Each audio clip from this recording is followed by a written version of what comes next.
Uh, the, wor- the world was broken, and the three of us, mother, father, son, were falling into its mouth.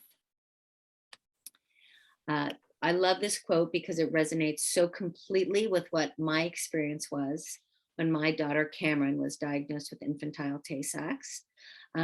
I am in the brown jacket, uh, third from the right, with my husband Charlie, also there in the brown jacket. Charlie is an identical twin. His identical twin Tim is there in blue, and Tim married my roommate from college, Allison. Now, Tim and Allison got married. Started dating the week before Charlie and I got married, so it's not quite as tacky as it sounds. But needless to say, we were already four very close adults, friends, very tight in our relationships with each other as family members and as friends. And then something extraordinary happened, something that was both extraordinarily painful and extraordinarily beautiful. And what that was that my eldest daughter, Taylor, who is not featured here in this photo, when she was two, when she was one, her first cousin, Hayden, Tim and Allison's first child, Hayden, there in red, was born. And when he was a year old, and my second daughter, Cameron, had just been born, Cameron's there on the right. When Hayden was a year old, he wasn't hitting developmental milestones. And Tim and Allison took their son Hayden in to be assessed, and the doctor ultimately diagnosed him as having cerebral palsy. At the time, my daughter Cameron was newly born, and my second daughter. And then fast forward 5 months, Cameron has just been given a glowing bill of health by her primary care pediatrician. And Hayden, meanwhile, is going backwards. He clearly does not have cerebral palsy. Something else is going on. And he was ultimately accurately diagnosed as having infantile Tay-Sachs, which is a lysosomal storage disease that is always, always, always, and still today, fatal in early childhood. I read about Tay-Sachs, and I read that both parents have to be carriers of the gene. And I concluded that my husband, who is an identical twin, was likely a carrier. And I knew, I read that Tay-Sachs is historically typically found in people of Ashkenazi Jewish descent, the mutation. And I knew that my paternal grandmother was of Ashkenazi Jewish descent. So it was entirely possible that I was a carrier. I went and got tested. It came back positive for me being a carrier. The geneticist at the hospital, the genetic counselor at the hospital, said it would be so statistically improbable for all four of you to be carriers. I think it's very unlikely Cameron has it. And so we had her tested, and it came back that she was, in fact, not just a carrier, but she had infantile Tay-Sachs herself.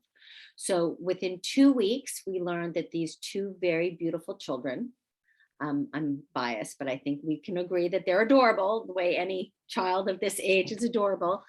We learned that these two adorable children were going to die sometime in early childhood. And this was an extremely difficult thing that the four of us were being asked to do. And yet, because we were doing it together, it made all of the difference, and it made the unbearable bearable. Hayden died 5 months before my daughter Cameron, and my husband Charlie was there with his brother Tim for the last 3 days of Hayden's life, and was thus able to tell me what end of life looks like, and that we could keep they found ways to keep Hayden comfortable, and that we could keep our daughter Cameron comfortable. And this visibility into the most difficult thing a parent could ever possibly imagine was obviously extremely unique to my family, but really was pivotal in deactivating the oppressive dread and fear I had of my daughter's end of life.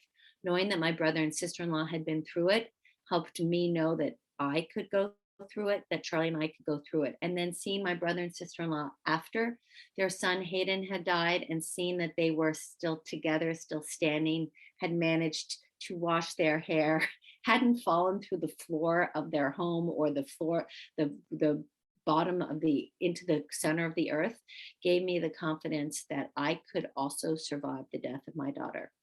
So that was probably the most impactful piece of um, going through that with Tim and Allison. But the other thing that was really, really powerful for us was that we had lots and lots of conversations about what our goals of care were for our children, and what it meant to us to feel like we were being the best parents we could possibly be for our children.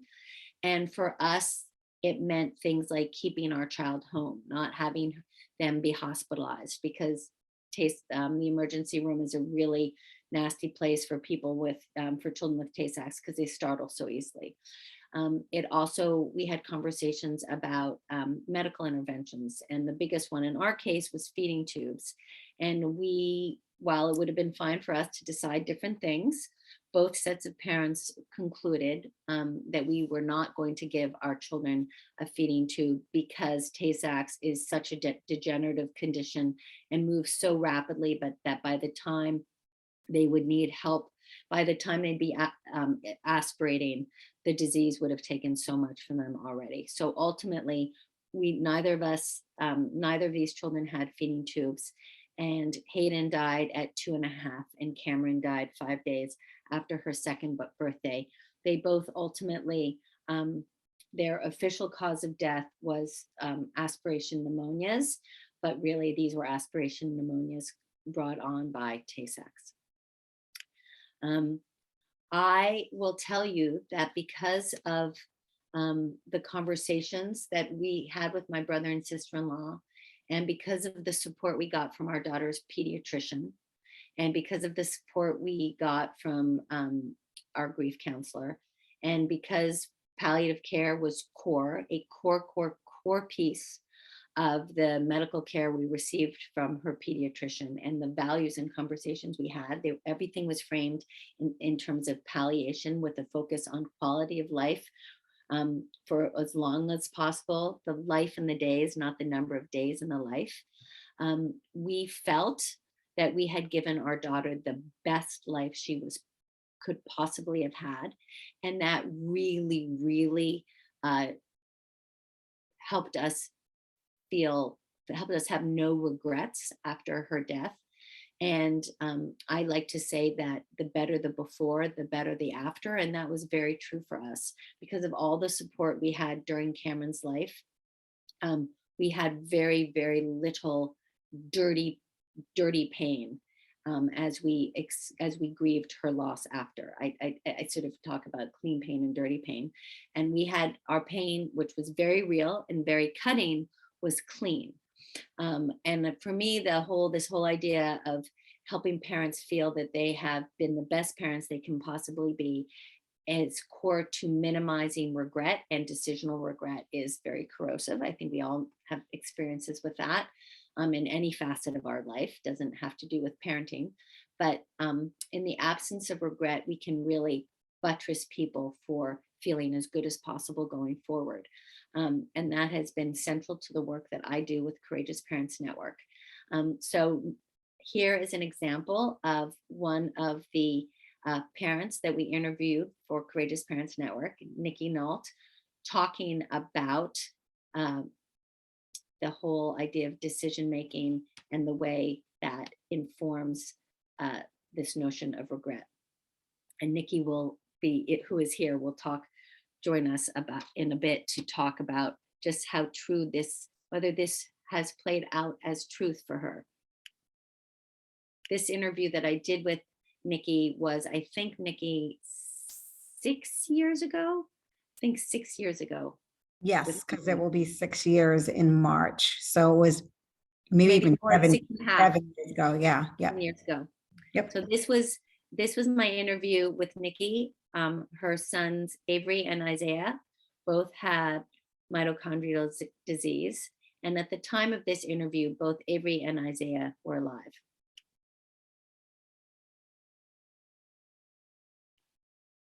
think the one thing that gives me solace, it's going to be huge for me, is I know Avery would not be here if it wasn't for me. And I finally own that.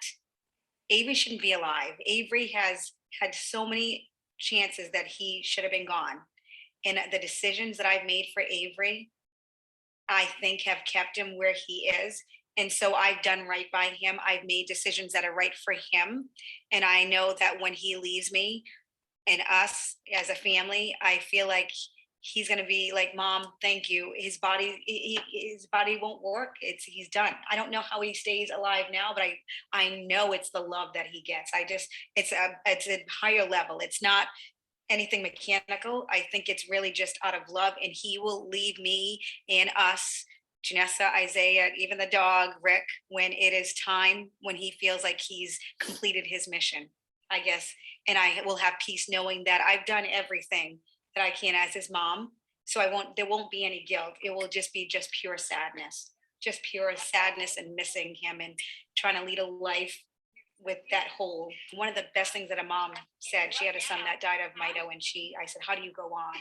And she said, you know what, I did this, my son, for all those years, and I'm okay. We miss him, but I'm okay. And I feel like that, I hope to be me, that I just know that I will be okay in terms of there will be no regrets. It will just be sadness and just my heart broken and missing, him dearly. So we're going to come back to talk to Nikki in a few minutes.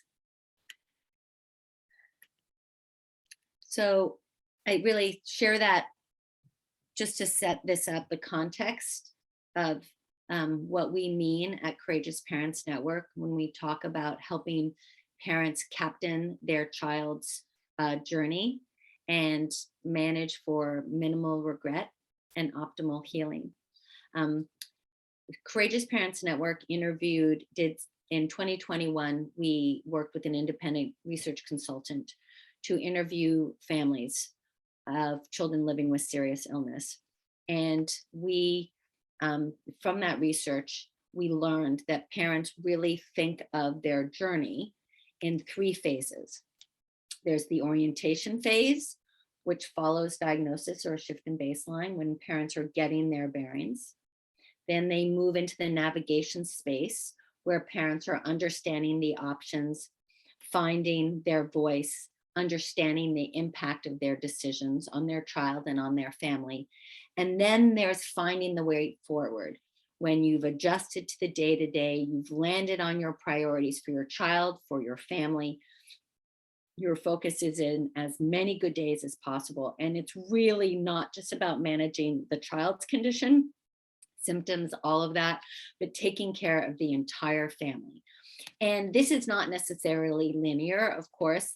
We often are, you've moved into the finding your way forward, and then there's a setback and you have to reorient and begin navigating again. And we'll touch upon that again later on. But this framework for thinking of what phase you're in, I think is that we learn from families, I think is very, very, very helpful way to think about captaining your child's journey. What phase of the journey are you in? Orienting, navigating, or finding your way forward. We've also learned from our research with families that parents like you have these needs. They're lost and bewildered, particularly at the beginning, so they need orientation. They seek an appreciation of their day-to-day experience, both the practical burdens and needs that they have, as well as the emotional needs and burdens that they experience. They want permission from their child's medical team to ask tough questions. They want to understand what they're going through in their experience. They seek guidance from other parents like them who understand what they're going through, who can validate their experience, and who can give them evidence that they can do this work. They need help with medical decision making and always with finding hope. There is always room for hope. And finally, they need validation that they are being good parents. this notion of being a good parent is something that has actually been studied in a body of research that originated with Dr. Pamela Hines. She is a PhD nurse. Her specialty was working with oncology children and their parents. And the term itself was first published in research she in 2009, came out of research she was doing with children living with cancer.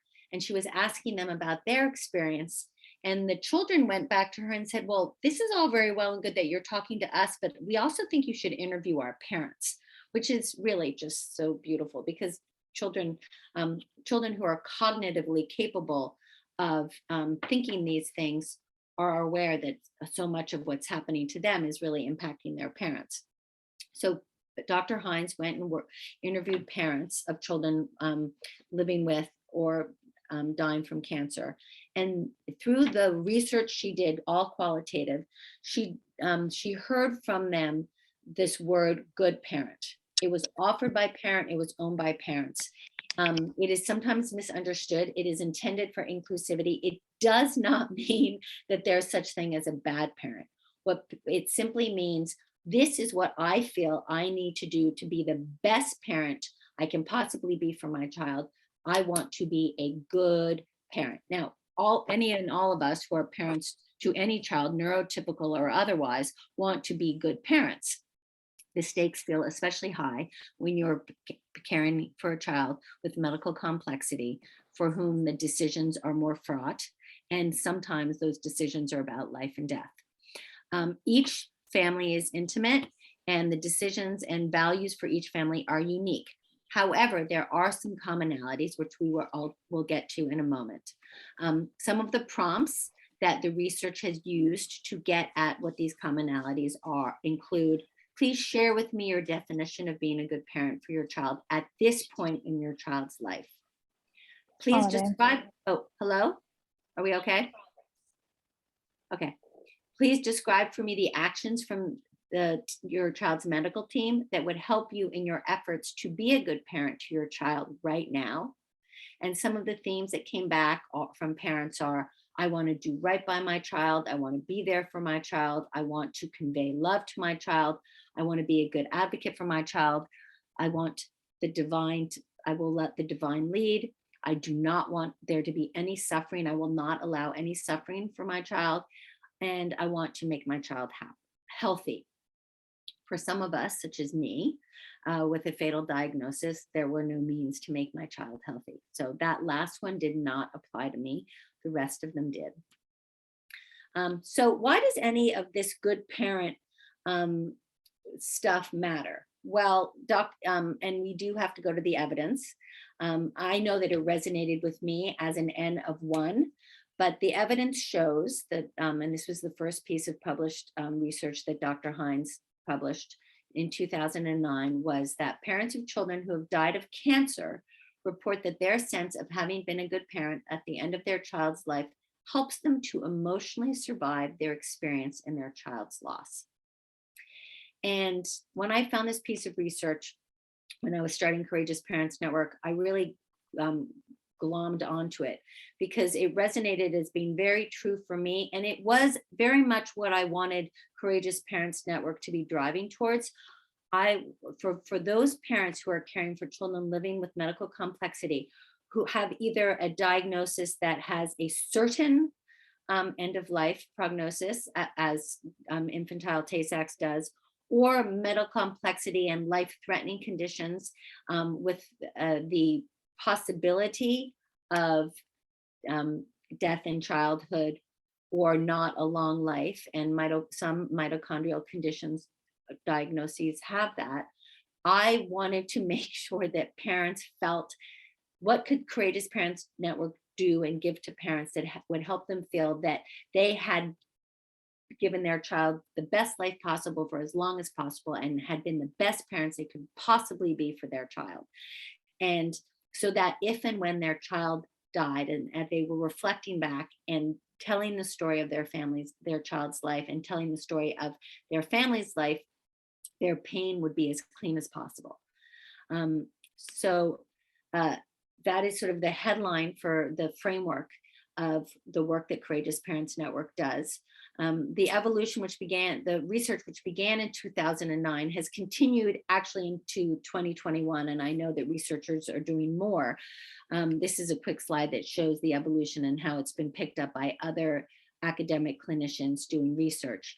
The one at the very end, 2020, by Dr. Megan Weaver and others, honoring the good parent intentions, has a lot of rich stuff. Courageous Parents Network participated in that research, and we're going to look at some of it now, because my hope is that for those of parents who are listening right now and watching, you will feel or see some of your own self and your own experience in this research, and it will validate and ground you as parents, as you advocating and caring for your child and caring for your other children and taking care of your family as you captain your child's ship. So the research that was published in 2020 by Dr. Weaver, honoring the good parents' intentions, looked at, there were 67 parents of medically complex children who ultimately completed all of the questionnaires and did qualitative interviews with the researchers. And the findings showed that there were 10 themes that mattered most to parents as they were thinking about what it means to be a good parent. They included being an advocate, conveying love, providing the best possible care, comforting their child, creating meaningful memories, helping their child reach their fullest potential, seeking some balance against their parent many roles. We all know we wear many hats. Developing their own medical insights, respecting their child as a whole person, not just somebody living with medical complexity, and weighing their child's possible quality of life. For parents with more than one child, 46% reported that their definition of good parenting was the same for their ill child as well as their well children. 54% said that their ways of being a good parent was the same or unique for their ill child. And the key differences in that 54%, where they said there was something unique, was that they felt that they also needed to give the child that was sick more attention and care, for obvious reasons. They needed to spend more time researching and advocating on behalf of the child who was living with a condition. They felt an even greater responsibility to be an advocate for their child. And they recognized that parenting an ill child did not involve the same degree of preparing the child for autonomy as one does for a well child. These were the key differences for those between parenting the siblings who were neurotypical and well versus the child who had a condition. Now, I think this is really, see what resonates for you here. Of the respondents, they described the benefits of striving to be a good parent as receiving a rewarding and centering focus on what really matters in their life. There's great clarity that comes when you are parenting a child who needs you in these ways and the stakes feel high. With this parenting job comes tremendous personal growth and transformation, even if you're not aware that that's happening all the time. But certainly Nikki and I will raise our hands and say, hell yes to that, and sort of validate for you. And I think Sophia would certainly say the same, and validate for you as you're in it that this is happening, even if you don't realize it's happening. And the other benefit is that their child is receiving unconditional love and living the fullest life possible, and knowing that you as the parent have made that be a priority. Here are some challenges to achieving that vision of being a good parent, and see which of these resonate with you. It is challenging to provide complex care, both time-wise and meeting all the hands-on care needs, meeting all the hands-on care needs. It is challenging to navigate those multiple needs and all the opinions of other family members. There are so many diverse perspectives and opinions that I'm getting from medical providers. That's a challenge that complicates things. It's challenging because others just don't fully understand our situation, and this results in my feeling lonely, isolated, dealing with a sense of judgment or exclusion from others in the community. Um, uh, it's challenging because I have my own internal expectations of what it means to do this well, and I judge myself as a parent. It's challenging because I'm really, really worried that my child's suffering, about my child's suffering, and it's the progression of their condition. And honest to God, there are some day-to-day practical structural obstacles that are soul sucking, time consuming, and just could lay us low every single day, including accessing services, resources, financial support, medications, case management, all of the things that can suck the joy out of your life every single day. Now, the next piece of this research that I think is relevant is that 2/3 of parents reported that their definition changed over time. And for those of you parents whose children are young, I would encourage you to just, there's a lot of hopefulness in this space. There's a lot of air in these bullets, that over time, parents whose children were living longer and longer years realized that they went from focusing on quantity to quality experiences, making memories. Their attitude shifted from being the perfect parent or perfect days, and thinking that you needed to achieve a lot in those days, to recognizing, you know what's most important is that my child smiles today, that my whole family has a day where we laughed, we played games, nobody was uncomfortable, including my well children. Parents of children with longer duration also were more likely to perceive that they had reached their definition of being a good parent. And these parents, that may be because they became increasingly familiar with their child's unique needs and preferences over time, or that their focus of what mattered shifted from medical knowledge to prioritizing loving the child. With that mastery, their goals shifted. And I'm going to put Nikki in the hot spot in a few minutes to see what resonates from this research, especially with her, because her boys, Isaiah especially, they lived for a long time, and they had a lot of life in those years, and Isaiah especially had many years. And I'm hoping Nikki will speak to what of this resonates with her. Okay, and last but not least, these parents came to that place where they believed in good enough. Half of them felt that they were able to be the parent they wanted to be some days, and they accepted that some days no. Sometimes they experienced sadness and exhaustion and a sense of feeling overwhelmed, but then they would get up and try again the next day. For some parents, their definition was linked to how the child was doing on that particular day. And for those parents who often or always felt that they met their own definition, they generally recognized that they were not perfect, but they strove to show the child every day what they thought was important, and they focused on enjoying the child. And that last piece is really, really, there's so much room, so much air, so much attainability in that last bullet. We as parents do not have to be perfect. We just have to let our child know that they are loved and enjoy our time with the child. Of course, we're often struggling against systems that are trying to distract us or suck us away from that, but we can always bring it back. So I'm going to pause my own rambling and talking to ask you to consider for yourselves in this moment where you are in all of this and what resonated with you.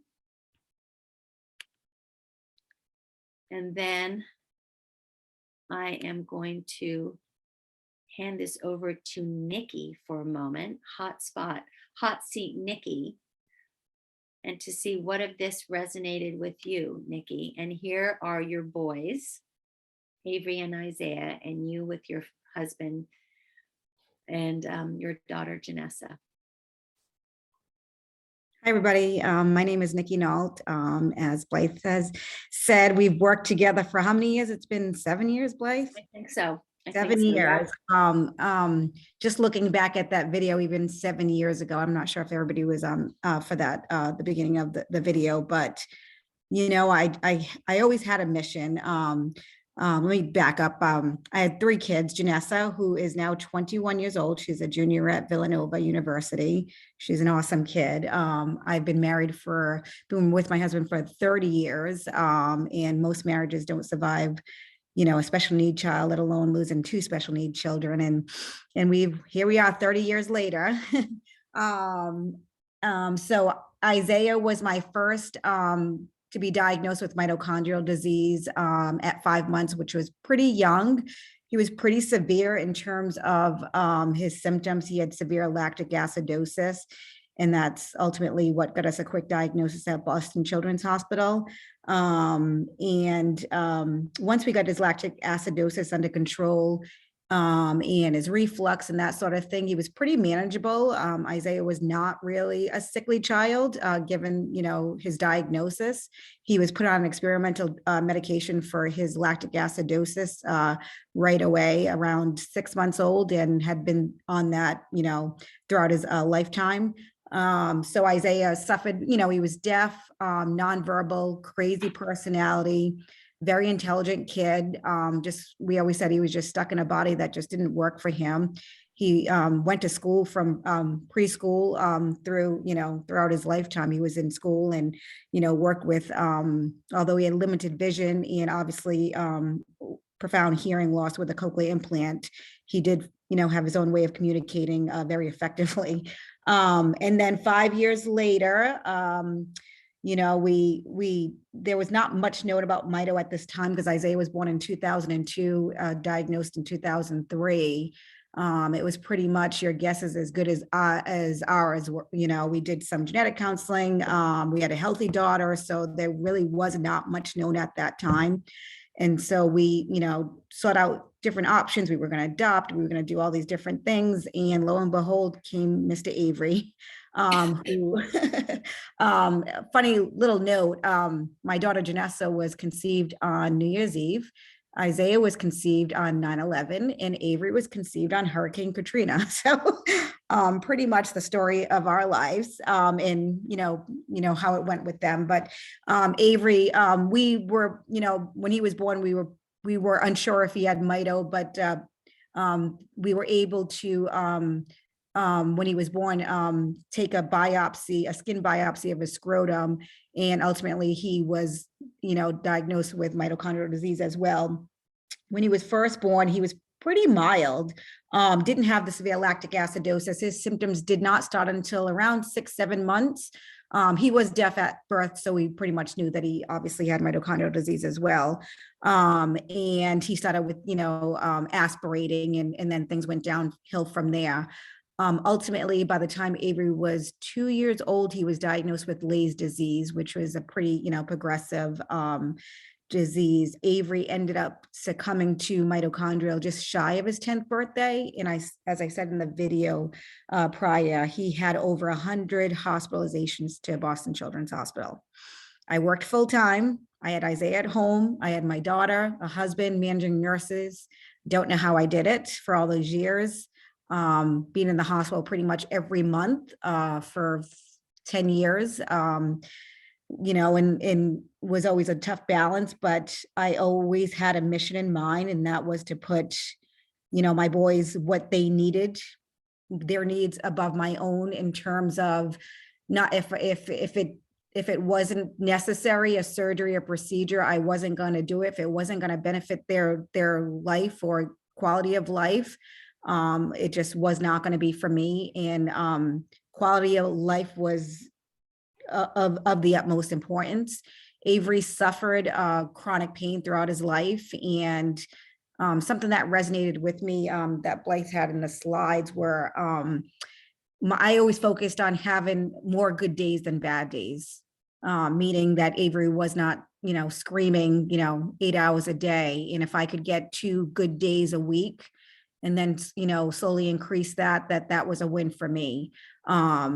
And so I really just, that was really the focus of my care with him, just making him comfortable, our family, that we got sleep, that we were able to do things with my daughter. We had actually a really great balance, I would say. I don't, some days didn't feel that way when I was in it, but now when I look back at things, we vacationed with my daughter. A lot of things, really worked out, and the boys had a great quality of life. Isaiah went to Disney World. Avery, took him on a visits to family. And pretty much the standards that I set for what I wanted for the boys followed through. And that even went down to having Avery pass away at home. Isaiah, once Avery passed away at home, I wanted a better life for him. I wanted him to not just be rolling on the floor. I wanted him to have a great quality of life. And so 5 years ago, we transitioned him to a group facility at Seven Hills in Groton, and he lived his best life. He was the mayor of Groton. We ultimately, with Avery not being there, me, my husband, and my daughter had a great quality of life. So it was kind of a win-win for everybody. And unfortunately, very unexpectedly, Isaiah passed away in his sleep, very, very, very unexpectedly, this past September. So now we've lost two, our guys, but I do have peace knowing that they live the best lives that they could possibly live. And I know that they're together, they're happy, and we are able to move on with our lives. I didn't ever think that was possible, but it actually really is. So here I am now. I mean, I think that that's pretty much everything I could have added, unless Blyth thinks of anything further. But obviously, looking at these pictures, it's very overwhelming of the life that we had and how we did do it. I just think, just setting goals for yourself, taking time for yourself, taking time for your quote unquote, normal, healthy kids is super important. I think having a balance, having some other things, whether it be time with your spouse or, with your friends, I do think that is going to be the tools that you need to be able to live your life after these children have left your life, because it's so easy to make them, your primary focus and that be everything. But, with this disease, unfortunately, we do know that, they're on a limited time, and, we do have to live a life for ourselves once they are gone. And I think that was something that I wanted to make sure that was possible. I didn't want to crawl up in a hole and die after they passed. And I will say, me and my husband have been on trips to Mexico, and we live on a lake, and we have, just a nice, peaceful life. And I'm just very proud of the life that I provided for my whole family, and especially for the boys. So, and I do see mediums on a regular basis, and I do get plenty of signs from them. I have cardinals that visit me every day. So I do know that they are forever grateful for the life that we provided for them. And they are now living it pain-free. So that's my story. Nikki, thank you so much. I always love hearing from you. Sorry, I'm sure I was fast talking. I think think emotional. No, you weren't. At all these videos. I'm curious in terms of what I was talking about, this notion of, feeling that you were, did you ever think about what it meant to you explicitly about being a good parent? And this notion of fear, did you have a fear of regret? How did you manage your goals of what you wanted for the boys, your fear of regret, if you had any, for yourself, and this vision you had, if you had it, of being a good parent? Looking back at that video was just so raw, because it's just like, was that really me? And I will say when the boys were very young, and I went to my first Mito conference, gosh, I don't know, 10 years ago, and I ran into that mom, and I thought, I want to be like that mom. I want to be able to have no regrets and be able to move on. And I do have to say, I'm one that once I make a decision, I don't go back. I don't have any regrets. So there's not anything thing that in term that I have regrets for, so I can absolutely say that without a shadow of a doubt. If anything, I think it's more of my daughter. I think it's not, it wasn't the boys. I think that I made the best possible. I knew whenever there was a decision that had to be made, whether it was Avery to not do spinal surgery, I knew it was the best decision for him. Whether it was to not trach him, I knew that was the best decision for him. For Isaiah to go into the group facility, best decision for him to have spinal surgery. No regrets on any of those things. I think if anything, it's the child that is there. My daughter had these books that we work with a counselor through the palliative care program. And I, after Isaiah passed away, we went back and read some of these books, and just the longing that she had for her mom that was in the hospital with Avery all the time. I think it's the child that's living that I do feel, I worry, I have regret, did I spend enough time with her? So it would be more so for that than anything that had to do with the boys. Because I know that had they been born in a different family, they wouldn't have had the quality of life that they had. So I think for us as parents, and just in general, being a parent, you automatically are stamped with guilt, right? And then right? And then you add to a special need children, and then you do that times two. I mean, that just catapults your guilt. And that was one thing that I just didn't want to have any guilt. I said that to my husband and my daughter, when they leave us, I don't want us to have any guilt. And I do have to say that we did not in that respect. And I think that's really, it was a goal, I guess, that I set for myself, because I knew that nobody could have done better than what we had done for them. And I just, to already have grief and then to add regret or guilt to it was just not something I wanted on my plate. Yeah. Well, and I mean, you are vocalizing everything that was behind my Starting Courageous Parents Network, is like, what resources and what support can we give parents to help them so that they will feel empowered and confident and moving forward with decisions and care, the psychosocial and emotional pieces, so that we are decreasing the chance that they will have any regret, and that therefore after a decision they make and their child's still living, or after their child dies, the grief, which is inevitable, and in many ways very beautiful, is clean grief and not dirty grief. And I think that's where the medical professionals do come in. I think, they wanted to trach Avery, and I just was very adamant, like, you need now to put this in the chat. I made this decision. I don't want to discuss this anymore. This is done. And it's just, I think that another piece that I will share that I thought was very, very powerful. We were lucky enough that we were at Children's Hospital, and his care team just said that it's time.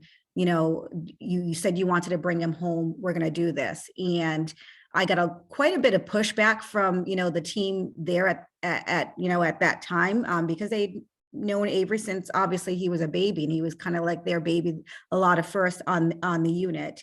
And after Avery passed, one of the docs actually sent me a beautiful letter, just almost apologizing, that he said, we're in this business of saving lives, and you taught us that how to let go.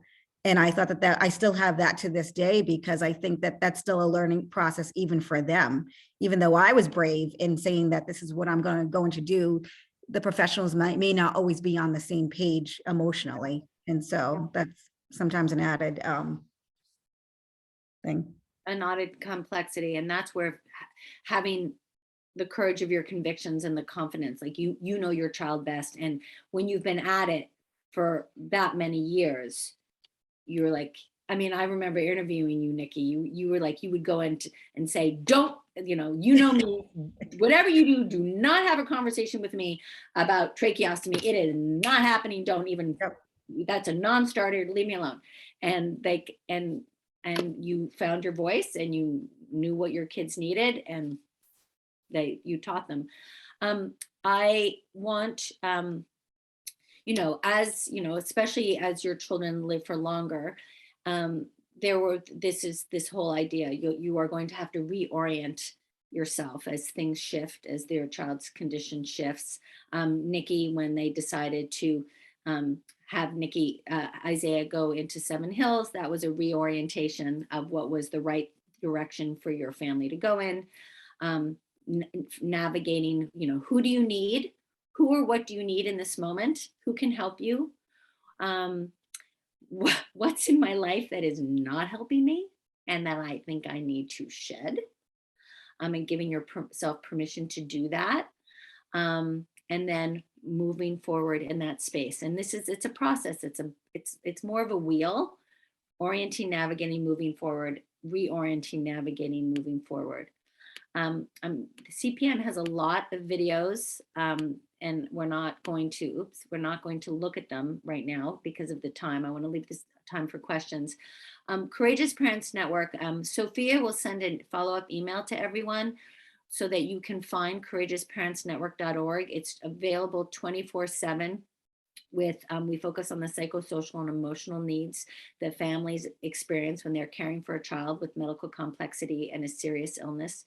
We have over 600 short videos of parents and clinicians talking about their experiences, guides, podcasts, learning experiences, really exquisite blog posts written by parents and clinicians, but mostly parents.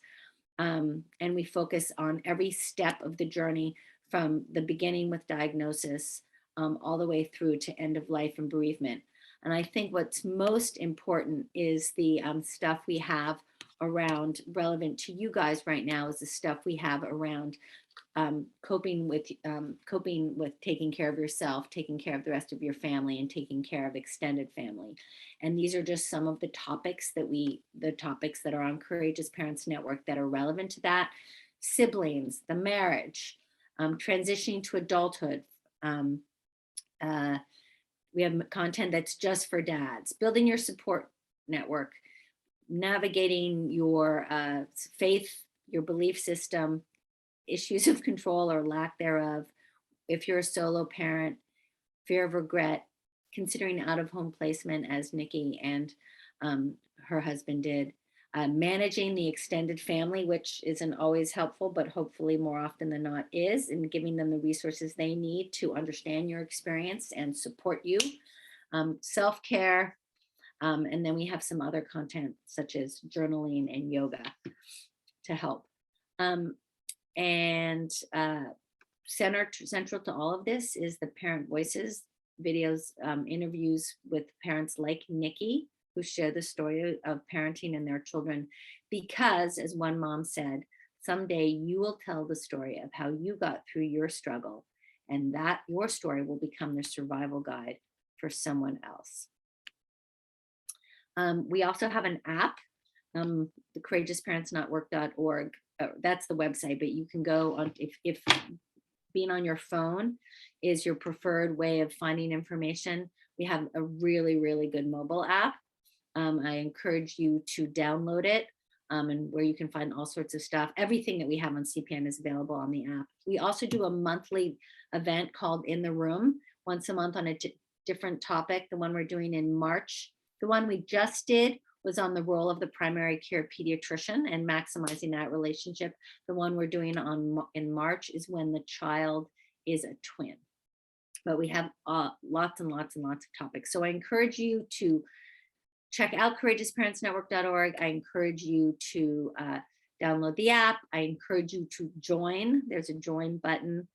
And I will leave you with this quote from the poet Raymond Carver. And the poem is called Late Fragment. This is me with my daughter. And did you get what you wanted from this life? Even so, I did. And what did you want? To call myself beloved, to feel myself beloved on the earth. You heard Nikki talk about how she knows that Avery and Isaiah knew how exquisitely loved they were. And I know that my daughter Cameron knew that how exquisitely loved she was. That was the peak manifestation to me of what it meant to be a good parent was to let my daughter know how beloved she was. And that has made all the difference in how I have lived in the years that have followed her death. So, oh, that's not, Jennifer is our Director of Patient Resources, but I don't need to leave her name in there. I will stop sharing and open it up for questions and hope that you guys will ask me. Nikki can stay until, I can stay until a little after 1. Nikki can stay until 1. So I encourage you to take advantage of Nikki's presence if you want to ask her a question. Thank you, Blythe, and thank you, Nikki. And yeah, please feel free to share your video or just ask any questions right now. I know there are some comments in the chat. Does anyone want to? Are there any questions? No questions.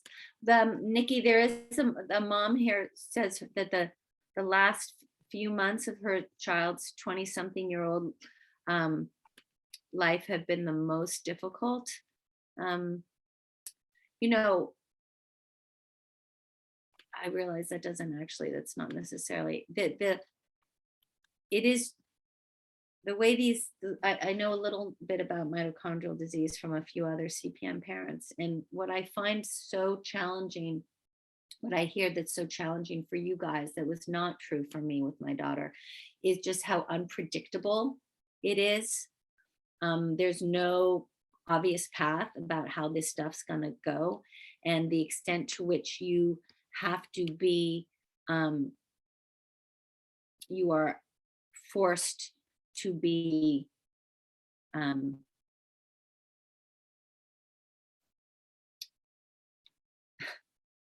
to survive the rude surprises that keep coming, I guess. And I'm so sorry that is the situation that is so often the case. And yet I would stress that with the flexibility that require, that there's so much resiliency that your children are building into you and baking into you. It's something you would never ever wish for yourself or for anybody. It's not a silver lining, but it is a truth, and it is giving you a superpower that allows you are, stronger than you can possibly know it, and you can do these things that no one should have to do. Thank you. Nikki, is there anything you would want to add to that? I can relate to that in the sense that, with Avery, we saw just a slow decline, so we knew it was coming. And Isaiah couldn't be any different. Like, the kid was very, very healthy. Like, we thought we had another 15 years in him. He just literally had a feeding tube. He didn't have any breathing issues after we fixed his spine, and out of nowhere, he just passed in his sleep. So it is definitely, no two mito kids are going to be alike. Each one is going to have their own journey. But I do believe, I'm just a very spiritual person, that I think, for me, Isaiah knew that we could not watch another child decline. And so I think he went the way that he knew would work for us, because we would have begged him to stay for, another 10 years. And he wasn't going to allow us to do that. And so each journey is going to be their own journey. And it took me some time to accept that. But yeah, I think that's just, they're all just going to be unique in that. And, at the end of the day, just knowing that you've done the best for your child, and having, knowing that they are on the other side without the pain and suffering, I think is been huge for me. I just wouldn't want, although I miss their faces, just seeing the pain and suffering that they went through, I wouldn't want that for them, just to see their beautiful faces. So that's what gives me peace. Knowing that, I think the hardest part, and I do remember this with Avery, because I knew that he was declining, and I knew it maybe was his last year, but I didn't know when. And I think towards the end, I was worried, if I make this decision, is this the decision that's going to end his life. Yeah. And the best, and so that's just a, a really hard pill to swallow. Like if I say no more hospitalizations, that means he's going to pass at home. And I did have Janet Duncan say to me that, Nikki, this is inevitable. Like he's going to pass anyway. There's no one decision that I'm going to make. And I think that that was probably the hardest decision that I had to make for him, being okay with, I'm not going to cause his death.